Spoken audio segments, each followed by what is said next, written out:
হযরত ফাতেমা বলেন, আলী আমার আর বোঝার বাকি নাই, তুমিও কান্দো।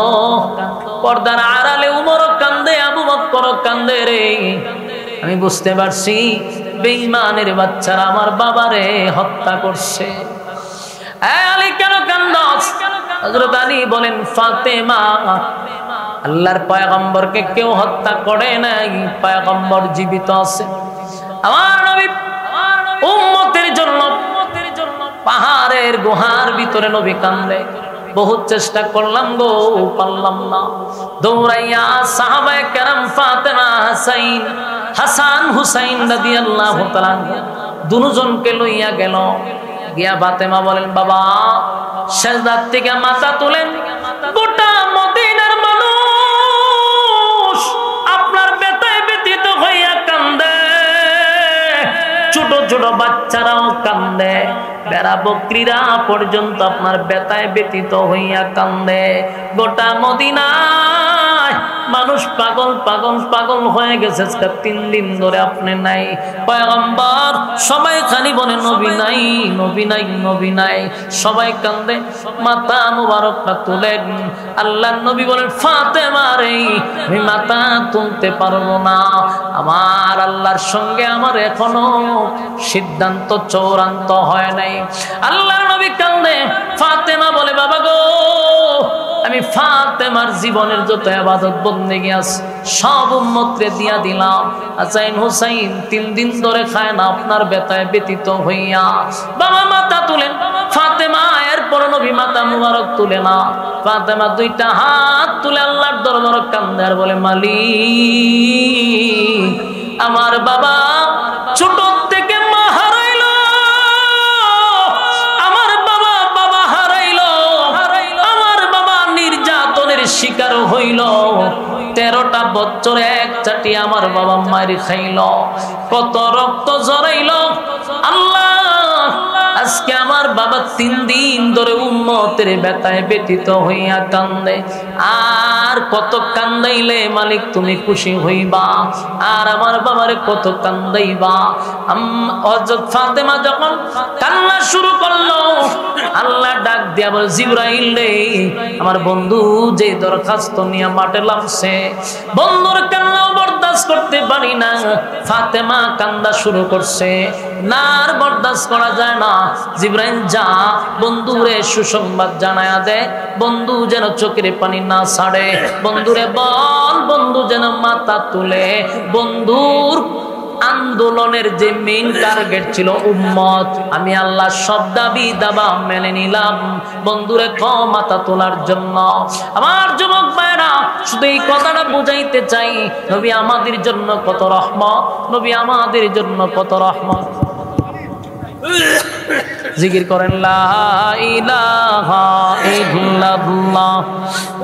যুবক ভাইরা যে কথাটা আমি বুঝাইতে চাচ্ছিলাম, বলুন আমার নবী আমাদের জন্য কত রহমত, কত রহমত, কত রহমত।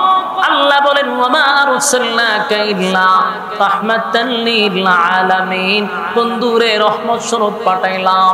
দেখেন 3 দিন ধরে আল্লাহর নবী কান্দের বলে, মালিক আমি দুনিয়ার থেকে বিদায় হয়ে যাব, এই পৃথিবী ছেড়ে আমি চলে যাব। আমি জানি আমার পরে কোনো নবী আপনি পাঠাবেন না, কোনো রাসূল আপনি পাঠাবেন না। নবুয়তের দরজার মধ্যে আপনি তালা মারে দিলেন, আর কোনো নবী রাসূল দুনিয়া আসবে না। মালিক আমি যদি দুনিয়ার থেকে বিদায় হয়ে যাই, মালিক আমার গুনাহগার উম্মতের কি অবস্থা হবে? আমার গুনাহগার উম্মতের চূড়ান্ত সিদ্ধান্ত না হলে আমি মাথা মুবারক তুলব না। আল্লাহ তখন বন্ধুরে সান্ত্বনা দিয়া বলে, বন্ধু কেন্দেন না, ওয়াদা দিলাম আপনার গুনাহগার উম্মতরা গুনাহ করলে পড়ে আমি আল্লাহ একসাথে রাগ করে সব উম্মতকে ধ্বংস করে দিব না। এই কারণে আজকে ইহুদি বলেন আর যত বিধর্মীরা বলেন, মুসলমান বলেন, এত অন্যায় এত অপরাধ করার পরেও, এত গুনাহ করার পরেও, এত পাপাচার করার পরেও আমার মালিক আমাদেরকে ধ্বংস করে দেয় না। কথা বল। এই আপনারা লড়াচড়া করতেছেন কেন? 5 মিনিট বসেন, এতক্ষণ বসেন আর 2 মিনিট বইতে পারবেন, বন লড়েন না। এই মনোযোগ দিয়ে শুনেন, তাহলে বলো আমেনার শাশুড়ি রাসূলের দাদি বললেন, মাগো তোমার শ্বশুর হইল গিয়া মক্কার একজন সর্দার, তোমার শ্বশুরের কিন্তু মান সম্মান আছে, তোমার শ্বশুরে মানুষ ইজ্জত দেয়, এমন কাজ করো না যেন তোমার শ্বশুরের সম্মান নষ্ট না হয়। আমেনা বলল, মা আমি কি করলাম? বলে, মা তোমার শরীরে এত গ্রান, বিধবা নারীর শরীরে এত গ্রান দিলে তো মানুষ আকৃষ্ট হয়। আমেনা বুঝতে পারলো, মা গো আমি আপনার কাছে বলার দরকার ছিল, বলি নাই, তাই তো সমস্যা হয়েছে। শাশুড়িকে হাতে ধরে নিয়ে গেল গোসলখানায়, নিয়ে বলল, গোসলখানায় যাচ্ছেন গ্রান পাননি? বলো, হ গ্রানে তো মোহিত হয়ে গেছে, সুগ্রানে। মা আপনার দাঁড়ায় থাকে, আমেনা থুতু ফলাইছে, থুতু থেকে মেশকাম্বরের গ্রাম। ডাক দিয়ে বলল, মা গো আপনারা যা ভাবতেছেন বিষয়টা এমন না, আমি কোথায় পাবো সুগন্ধি, কোথায় পাবো, কে আমারে এনে দিবে, আমি কোথায় পাবো, আমার স্বামী নাই, কে আমারে এই সুগন্ধি দিবে? আমি দুনিয়ার কোনো সুগন্ধি ব্যবহার করি না, আমার যে সুগন্ধি বাহির হয় মা, এটা আমার পেট থেকে আসতেছে, এটা আমার পেট থেকে সুগন্ধি আসে গো, দুনিয়ার কোনো সুগন্ধি না। আমি তুতু ফালাইলে গ্রান বাহির হয়, রাস্তা দিয়ে হাঁটলে গ্রান বাহির হয়, গোসলখানায় গোসল করলে গ্রান বাহির হয়, মা এটা আমার পেট থেকে আসে, এটা দুনিয়ার কোনো আথর না। আমি না বুঝতে পারলো পেটে যে সন্তান আছে সাধারণ নয় রে, দুনিয়ার আসার আগেই ঘ্রাণে মুখরিত হয়ে গেল। আমার যুবক ভাইরা, পয়গম্বর দুনিয়াতে আসার আগেই শুরু হয়ে গেল রহমত। আমেনা বলেন, আমি পানি আনতে গেলে মানুষ বালতির মধ্যে রশি লাগাইয়া কূপ থেকে টাইনা টাইনা পানি তুলতে হয়, কিন্তু আমেনা যখন কূপের কাছে যায়, কূপের পানি উপরের দিকে চলে আসে। রশি দিয়ে পানি আনতে হয় না, পানি নিচ থেকে অটোমেটিক উপরে উঠে যায়। এটা আমার নবী আসার আগেই মুজিজা। এবার পয়গম্বর দুনিয়াতে আসলো, যেদিন দুনিয়াতে আসবে আম্মা জান আমেনা বলেন, পৃথিবীর যত মা আছে রে, কোনো মা বলতে পারবে না বাচ্চা পেটে নেওয়ার পরে তার কষ্ট হয় নাই, পৃথিবীর এমন কোনো মাই কথা বলতে পারবে না। প্রত্যেকটা মার কষ্ট হয়, কিন্তু একমাত্র আমেনা বলেন, আমার ছেলে পেটে আসার পরে আমার কোনো কষ্ট হয় নাই, আমি বুঝিও নাই, তারও ভাই নাই। সুবহানাল্লাহ। যেই মাত্র দুনিয়া আসছে সুগ্রানে যেন মুখরিত হয়ে গেছে। যুবক ভাইরা আমার, শুধু তাই নয়, কথা কই না, শুধু তাই না, আমেনা বলেন আমি তাকায়া দেখি গ্রানে গড়টা যেন একেবারে মোহিত হয়ে গেছে। শুধু এখানেই শেষ না, পৃথিবীতে আসার সময় মানুষ ব্লেড কেসি লয়ে বইতে হয়, কেন জানেননি? নার খাটত। আম্মা জান আমেনা বলেন, আমি দেখি আমার ছেলের নারও খাড়া লাগে নাই, অটোমেটিক আল্লাহ যেন কুদরতি ডাক্তার দিয়া খাইটা দিছে। সুবহানাল্লাহ। মানুষ বৈশা থাকে, পানি নিয়ে গোসল করাবে, ময়লা পরিষ্কার করবে, রক্ত পরিষ্কার করবে, কিন্তু আমেনা বলেন আমি দেখি আমার ছেলেরে যেন কে গোসল করাইয়া পাঠাইছে। পয়গম্বর ছিল রহমত। দুনিয়াতে আসার পরে গোটা পৃথিবীটা যেন আনন্দে লাফাইতেছিল, আসমান জমিন খুশি, সূর্য চন্দ্র খুশি, এই ফেরেশতা কুল খুশি। আল্লাহ বলেন আমার বন্ধু আসার কারণে সমস্ত ফেরেশতাদেরকে আজকে আনন্দ করার জন্য আমি ছুটি দিয়া দিলাম। নবী আসার কারণে সবাই খুশি। আজকে একদল মানুষ বলে আমাদের আলেমরা নাকি ব্যাপারে খুশি না, হয় নবী আসছে কওমি আলেমরা খুশি না, না তুই খুশি? হ্যাঁ, হয় এরা খুশি না, তো তুই খুশি নি? তুই কি তা করো?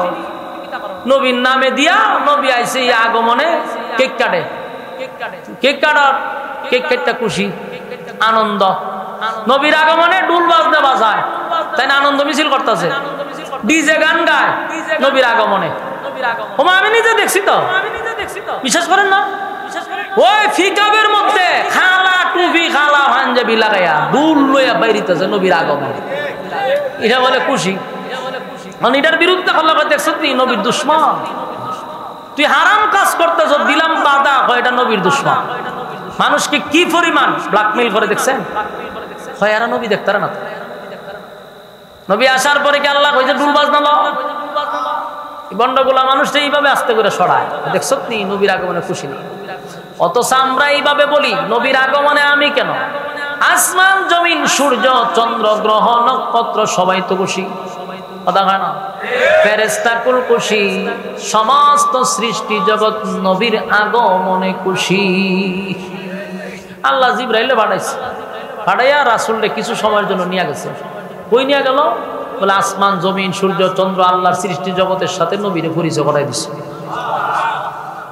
নেক্সট টাইমে যেন সৃষ্টি জগৎ বলতে না পারে ওনারা আমরা চিনি না, তাই আল্লাহ আগে পরিচয় করাইয়া দিছে, এটা আমার বন্ধু, ভালো করে চিনা রাখো।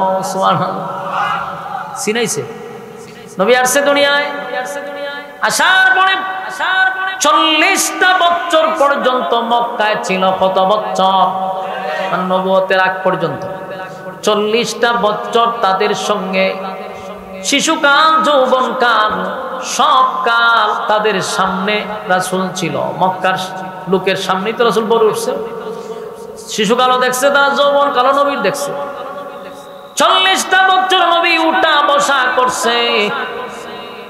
একটা মানুষ মক্কার একটা বারো বলতে পারে নাই এই মুহাম্মদ কারোর সঙ্গে বেয়াদবি করছে। সুবহানাল্লাহ, কারোর সঙ্গে চোখ রাঙায় কথা বলছে, কারোর সাথে কোনোদিন নবী মিথ্যাও বলে নাই, মিথ্যা বলার বাহানা টুকু নবী করে নাই। কথা কি বুঝতেছেন? আল্লাহ বলেন 40 বছর নবীকে আমি চুপ রাখলাম, আদেশ করে নাই, নবী নিষেধ করে নাই। সবার কাছে নবীর জনপ্রিয়তা, সবাই নবীরে ভালোবাসে। আবু লাহাব বা নবীর তো বিরোধিতা করছে, কিন্তু সেই আবু লাহাব নবীর আগমনে তার আঙ্গুলের ইশারায় বান্দি আজাদ করে দিছে। আবু লাহাব নবীর প্রতি এত খুশি, আবু লাহাবের 2 ছেলেরে নবীর 2 মেয়ে দিয়ে বিয়া করাইছে। কথা বুঝতেছেন? আবু লাহাব শুধু চাচা ছিল না, মানুষের কাছে আবু লাহাব গর্ব করত, মুহাম্মদ আমার বাতিজা, আমার বাতিজা। মানুষের কাছে বুক হাত দিয়ে হইতো, এটা আমার বাতিজা, আমার ভাইয়ের বংশ ধরে রাখবে। আমার ভাই চলে গেছে কিন্তু ভাইয়ের বংশ ঠিক আছে, এইভাবে গর্ব করত মুহাম্মদ আমার বাতিজা, আমার বাতিজা। কিন্তু যেদিন আল্লাহর পয়গম্বর বলল লা ইলাহা ইল্লাল্লাহু মুহাম্মাদুর রাসূলুল্লাহ সাল্লাল্লাহু আলাইহি, এই কথা বলার সাথে সাথে যে আবু লাহাব বুকে তাপ দিয়ে কইতো আমার বাতিজা, আমার অহংকার, আমার গর্ব, আমার ভাইয়ের সন্তান, এইভাবে গর্ব করত সেই আবু লাহাব নবীরে বলে মুহাম্মদ তুমি ধ্বংস হও। এই জন্য বুঝে আমরা রাঞ্চ সারাটা দিন মারি গেল না, এই জন্য বুঝে আমরা একত্রিত করছি। অথচ এর আগে 2 মাইয়ারে বিয়া করেছে রাসূলের, 2 মেয়েরে 2 ছেলের সাথে বিয়াও করাই নিছে, এত সম্পর্ক। কিন্তু এখন বিরুদ্ধে গেছে, এমন বিরুদ্ধে গেছে নবীর বিরোধিতা ছাড়া তার ফেডের বাতাস জমা না। চিন্তা করছে? আবু লাহাব কয় আমার 2 ছেলেরে বিয়া করেছেন, 2 রাসূলের 2 মেয়েরে তালাকও দিয়ে দিছে। নাউজুবিল্লাহ, বাড়ি বিয়া হবে আমার শত্রুর সাথে শত্রুর মেয়ে দিয়া সংসার করাইতাম না, তালাক দিলাইছে। এমন বিরোধিতা শুরু করল। 40 বছর পরে কালেমার দাওয়াত দিল, বিরোধিতা শুরু করল। আমার নবী কালেমার দাওয়াত দিল 3 বছর লুকাইয়া, 3 বছর কালেমার দাওয়াত দিল লুকিয়ে লুকিয়ে দাওয়াত দিছে। বাকি 40 বছর নবী সুন্দর আচরণ দেখে মানুষ ওনার ভক্ত।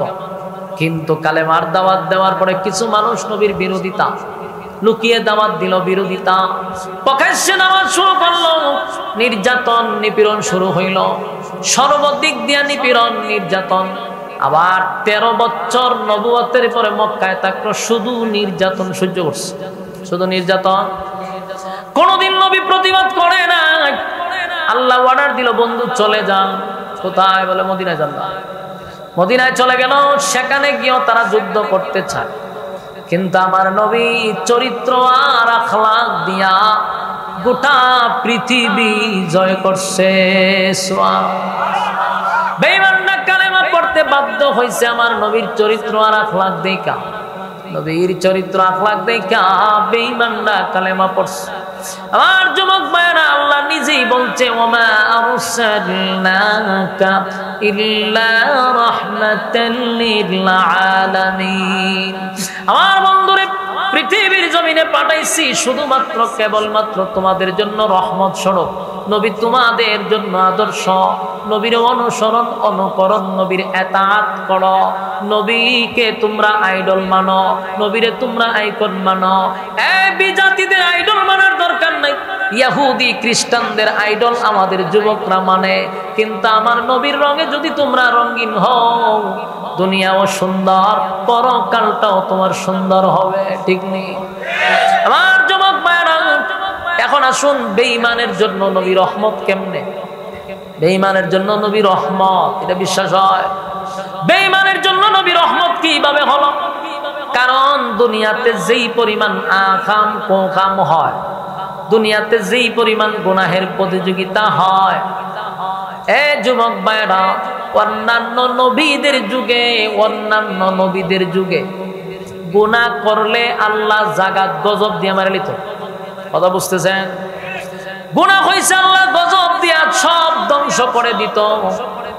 কিন্তু আমাদের নবীর উম্মতরা এত গুনাহ করে রে, গজব দিয়া মারে না। কেন জানেননি? আমার নবীর দোয়ার বরকতে আল্লাহর নবী একদিন দোয়া করছে, মালিক, দুনিয়া থেকে যখন আমি বিদায় হয়ে যাব, আমার পরে আর কোন নবী রাসূল আসবে না।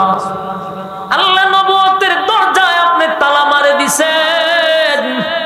আমার এই এতিম উম্মতরা শয়তানের ওয়াসওয়াসায় পড়ে, শয়তানের ধোঁকায় পড়ে। আমার এই গুনাহগার উম্মতরা গুনাহ করবে, আল্লাহ আপনার নাফরমানি করবে, আল্লাহ আপনার রাগ কইরা, আল্লাহ আপনি গুসা কইরা আমার এতিম উম্মতকে গজব দিয়া ধ্বংস কইরেন না। আল্লাহ ধ্বংস কইরেন না, আল্লাহ গজব দিয়া ধ্বংস কইরেন না। এই যুবক ভাইরা, নবী আমাদের জন্য রহমত, নবী আমাদের জন্য রহমত। কত চিন্তা উম্মতের জন্য। মাঝে মধ্যে নবী হারায়া যাইতেন, সাহাবীরা নবীরে তালাশ কইরা পাইতো না। কথা বুঝতেছেন? মাঝে মধ্যে নবীরে পাইতো না, নবী হারিয়ে যেতেন। সাহাবায়ে কেরাম একবার নবীরে পায় না, কান্নার রোল পড়ে গেছে। গোটা মদিনায় কান্নার রোল পড়ে গেছে, নবী নাই, নবী নাই, নবী নাই। কান্না শুরু হয়ে গেল। কেউ মনে মনে ভাবতেছে কোন বেঈমান মনে হয় রে আমার নবীরে হত্যা করছে, নাউজুবিল্লাহ। কান্নার রোল পড়ে গেল, কোথাও নবীরে পাওয়া যায় না। নবীরে মাঝে মধ্যে না পাইলে ফাতেমার ঘরে নবীরে পাওয়া যাইত। সেদিন ফাতেমার ঘরে গেল, কোথাও মদিনায় পাওয়া যায় না। আবু বকর পর্যন্ত খবর হয়ে গেছে, হযরত ওমর পাগল পাগল হয়ে গেছে, কোথাও নবীরে পাওয়া যায় না। আবু বকর পাগল হয়ে গেল, ওমর পাগল হয়ে গেছে, কিরে আমার নবীরে মদিনায় কেন দেখি না? হযরত আলী কান্দে, ওমর কান্দে, আবু বকর কান্দে, বেলাল কান্দে, নবীরে কেন পাওয়া যায় না? আম্মা জান, অন্যদিকে আয়েশা সিদ্দিকা রাদিয়াল্লাহু তাআলা আনহা আবু বকরকে ডাক দেয়া বলেন, বাবা আপনারা মেহেরবানি করে পয়গম্বরকে তালাশ করুন, পয়গম্বরকে তালাশ করে বাহির করুন। অন্যদিকে ফাতেমা আলীকে বলল, আলী যাও আমার বাবাকে তালাশ করে নিয়ে আসো।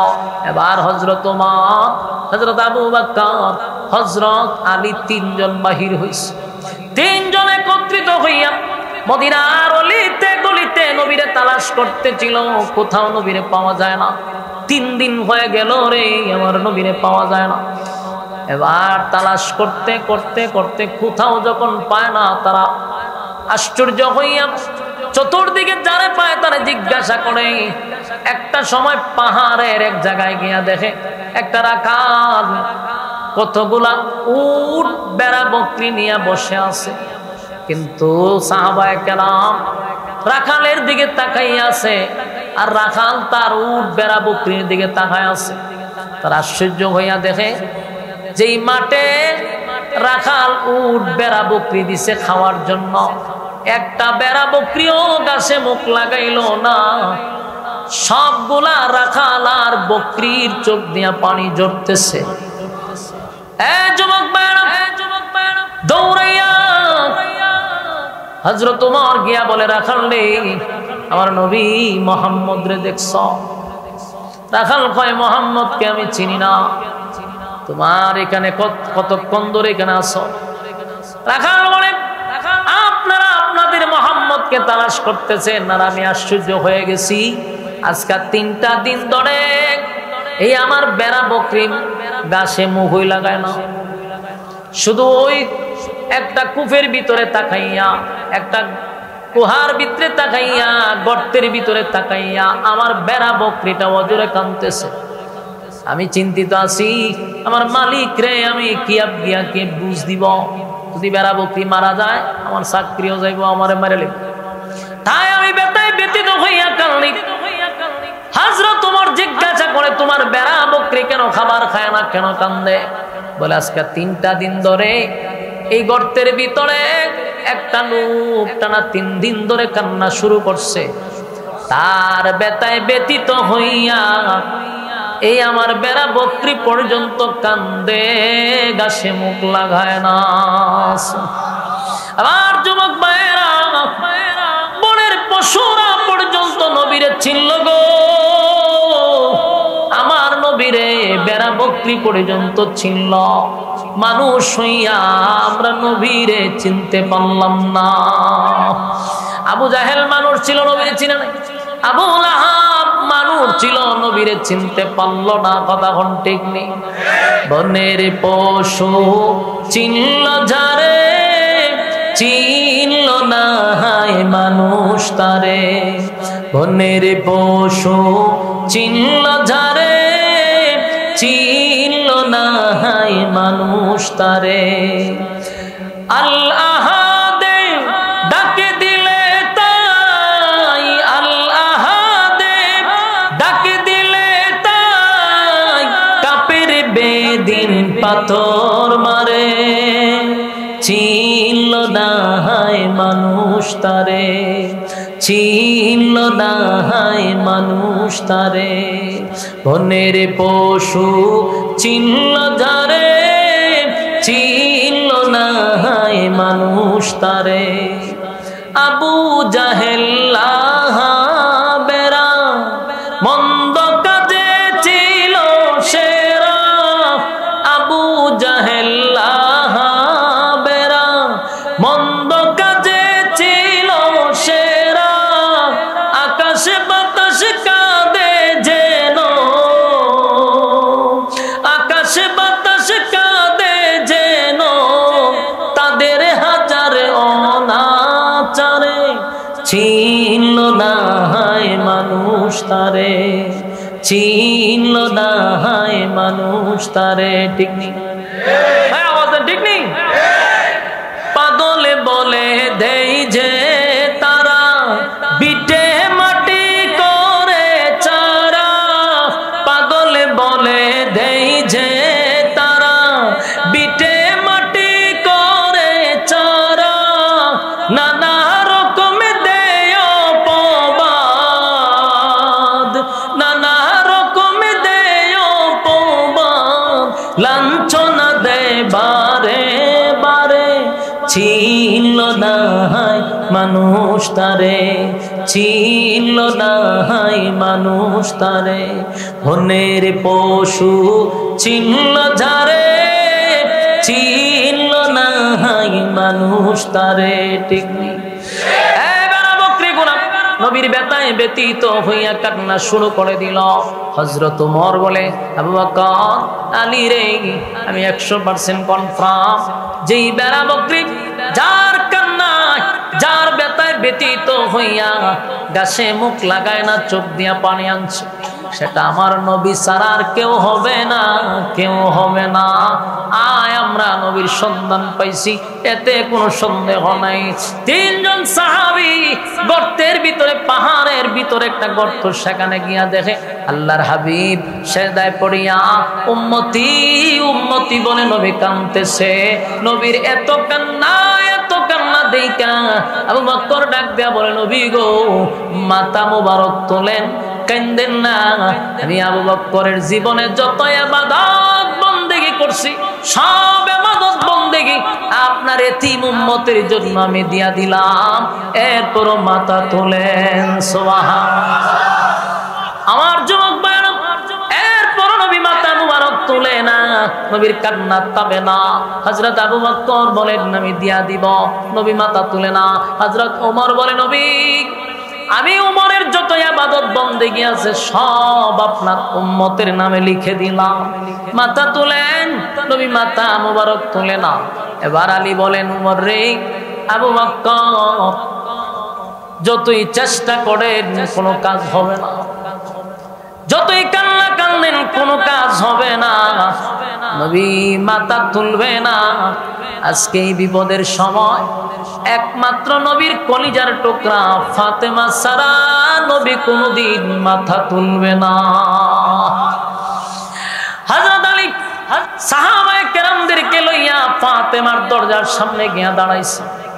হযরত আলীর চোখ দিয়া পানি। ফাতেমা বাহির হইয়া দেখে আলী কাঁদে। হযরত ফাতেমা বলেন, আলী, আমার আর বোঝার বাকি নাই, তুমিও কান্দো। পর্দার আড়ালে উমরও কান্দে, আবু বকরও কান্দে রে। আমি বুঝতে পারছি বেঈমানের বাচ্চারা আমার বাবারে হত্যা করছে।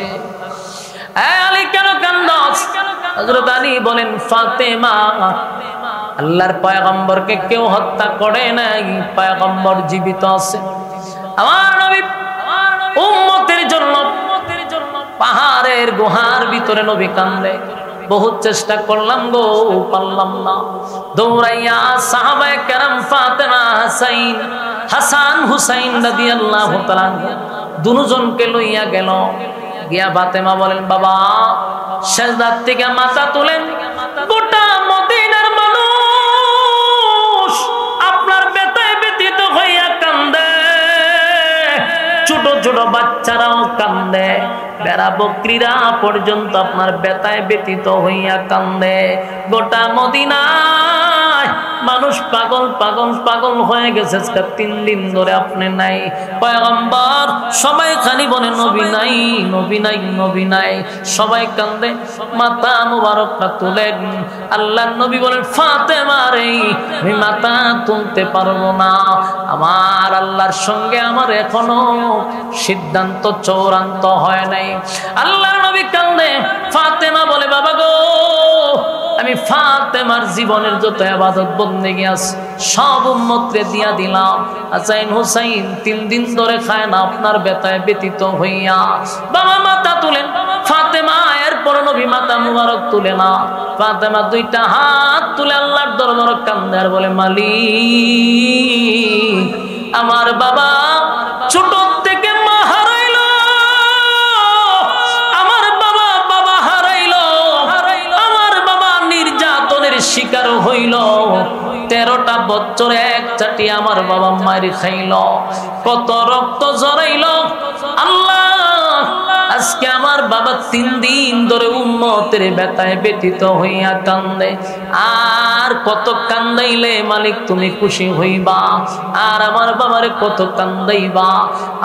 হযরত ফাতেমা যখন কান্না শুরু করলো, আল্লাহ ডাক দিয়া বলে, জিবরাইল রে, আমার বন্ধু যে দরখাস্ত নিয়ে মাঠে নামছে, বন্ধুর কান্নাও বরদাস্ত করতে পারি না।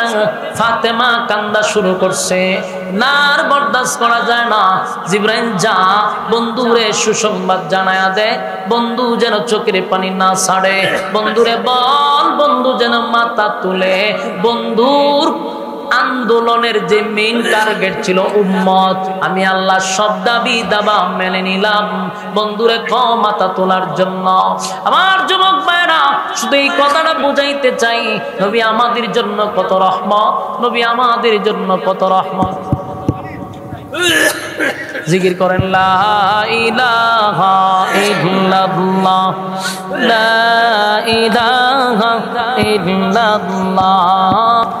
যুবক ভাইরা, যে কথাটা আমি বুঝাইতে চাচ্ছিলাম, বলুন আমার নবী আমাদের জন্য কত রহমত, কত রহমত, কত রহমত।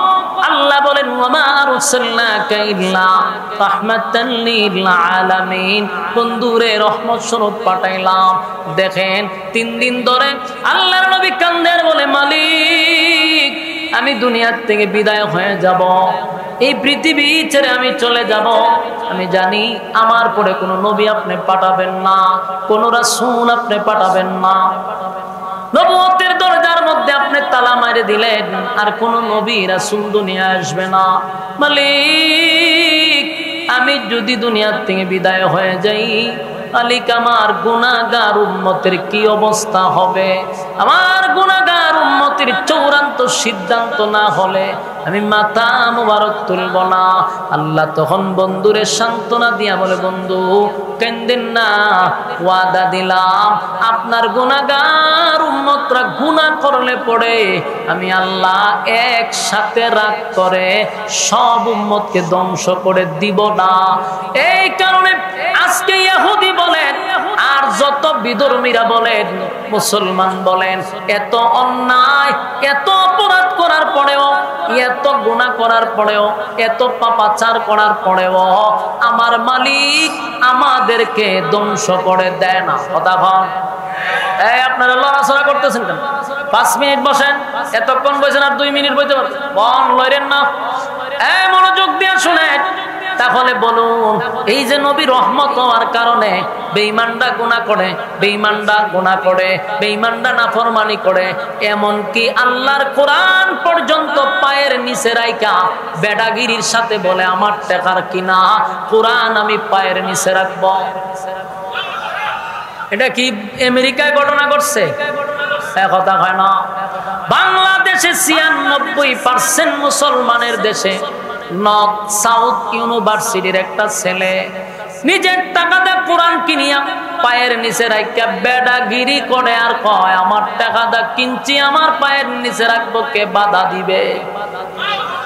বলুন, আল্লাহ যদি নবীর সঙ্গে চুক্তি না হইতো গো, নবী আল্লাহর সঙ্গে চুক্তি করছে, মালিক আমার উম্মতরে আপনি গজব দিয়া মাইরেন না। যদি চুক্তি না করতো তাহলে সাথে সাথে ভূমিকম্প দিয়া সব ধ্বংস কইরা দিত। আল্লাহ ধ্বংস করে না নবীর খাতিরে। আর এরা মনে করে কোরআন পড়ছি তো কি হইছে, কিছু হয় না। তো এই বেডাগিরিটা কেন দেখাইতে পারে? আমার নবীর কারণে, নবীর মায়া দয়ার কারণে, নবী উম্মতের জন্য মায়া ছিল। আল্লাহর সঙ্গে নবীর কথা ছিল, মালিক আমার উম্মতে গুনাহ করলেই আপনি তারে ধ্বংস কইরা দিয়েন না, উম্মতরে সুযোগ দেন, উম্মতরে শুধরানোর সুযোগ দেন। আমার 96% মুসলমানের দেশে তাইকা আমার নবীরে গালি দেয়, ব্যঙ্গ করে, আমার কোরআনের উপরে আঘাত করে। কিন্তু সবচেয়ে বড় আশ্চর্য হলো 96% মুসলমানের দেশের নেতারা পর্যন্ত একটা জোরালো প্রতিবাদ করে না। প্রতিবাদ করে না, এরা ভারতকে খুশি করে, আমেরিকাকে খুশি করে, নেতাগিরি করবি 96% মানুষের ভোট নিয়া, আর 5% মানুষকে খুশি করতে চাস। এই বাংলাদেশে এমন দালালি করে দ্বিতীয়বার কেউ চেয়ারে বসতে পারবে না। কোরআনের উপরে আঘাত হইলে প্রতিবাদ নাই। এই মানুষ ধর্মকে বিক্রি করে দিচ্ছে, এরপরে কোনো প্রতিবাদ নাই। কেউ বাবার মন্দিরে গিয়া হয় রোজার ফোজা সমান আছে না নাই? এই যে এদের কারারে খুশি করলো, 5% লোকরে খুশি করছে। কয় পার্সেন্ট? 5% লোকরে খুশি করতে গিয়া 96% মানুষের কলিজায় আঘাত দিছে।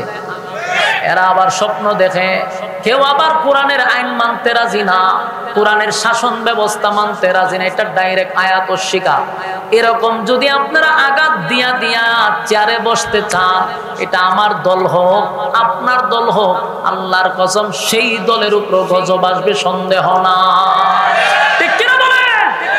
আমরা কোরআনের উপর আঘাত আসবে, প্রতিবাদ না করার মানেটাই হলো সমর্থন করা। হয় আমরা গিয়া লই, এরপরে প্রতিবাদ করো। আমরা তোরা তেতুল দেখাস, দেখায় জিবরা ফানি তুলস। হ্যাঁ, আল্লাহ এই সমস্ত পলিটিক্স রাজনীতির থেকে আমাদেরকে হেফাজত করো। শুনেন, একটা কথা বলি, ব্রাহ্মণবাড়িয়ার মধ্যে সবচেয়ে ব্রাহ্মণবাড়িয়ার মধ্যে প্রবীণ একজন আলেমে দ্বীন, আমাদের মাতার মুকুট মাতার তাজ, হাজারো আলেমদের উস্তাদ, পীরে কামেল আল্লামা মেরাজুল হক কাসিমি সাহেব দামাত বরকাতুহুম আপনাদের ব্রাহ্মণবাড়িয়ার সকল শ্রেণীর মানুষের কাছে হুজুর পরিচিত, এবং আপনাদের হৃদয়ে যাকে স্থান দিয়েছেন সেই হুজুর আপনাদের সামনে বসা, হুজুরের সাথে দোয়া শরীক হয়ে মোনাজাত দিয়ে গুনাহ মাফ করে বাড়ির দিকে যাব ইনশাআল্লাহ। হাত তোলেন ইনশাআল্লাহ।